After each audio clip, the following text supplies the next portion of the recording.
Why don't you explain to the folks, how do we adjust a shock with the compression adjuster and the rebound adjuster? How does that work on our shocks? Okay, Eric, let me grab a shock and we can kind of get started. First of all, when adjusting shocks here at AFCO, we always want to start in the full stiff position. So, and in this case, this being the compression adjuster, the adjuster on the body end of the shock, you want to turn the adjuster clockwise until it stops. The mechanism is set up on a detent, so you can hear the click, you can count your clicks, but in this case, you just want to go all the way clockwise until you feel your stop.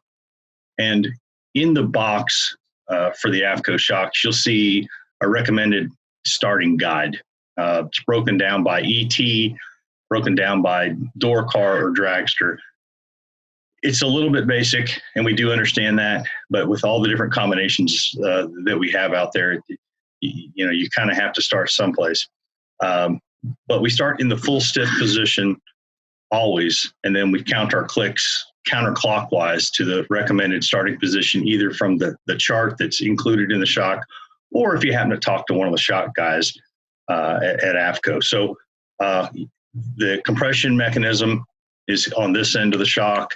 It either sticks out the side or it might stick out the bottom for the front, like for a GM Camaro Nova Monte Carlo with a stock control arm. The rebound adjuster is made on this ring. It's a knurled ring that goes around the rod end. Same situation. It's right-hand threads, righty-tighty, lefty-loosey. So you'd go clockwise until it stops all the way, and then count your clicks counterclockwise, left shock and right shock, so that you're starting in the same position, left to right. From there, you've got a starting spot, and I typically tell people when you go to make an adjustment, I'd probably go probably 3 clicks per adjustment to see a change in the chassis, and then just compare previous run to that run with the change, and that should give you a tendency or a trend on how to continue tuning. Great, that's very helpful. I think a lot of folks that call in with that question, hopefully this will help lead them to an easy answer. Sure. One good thing about our style of shock with those detents, it's real easy to know where you're at, and you can just count the number of clicks. I know years ago we had a different adjustment mechanism which didn't have the detent, and that detent's a big plus with our shock. Well, let's see what else we got on the list. Mr. Saffel, how about this? How much shock travel should I have? I mean, we get that question from time to time, don't we? We do, and it depends upon the car, depends upon the type of racing that we're doing. And sometimes it just depends upon the car, the chassis itself, how it's been constructed. A typical back half car where we've tubbed it, we've moved the frame rails in to accept a wider tire, and welded in a cross member from frame rail to frame rail below the trunk pan. Even with adjustable lower shock brackets welded onto the axle housing, we are somewhat limited on how long of a shock we can put in there. So sometimes it's the chassis itself that limits us on length.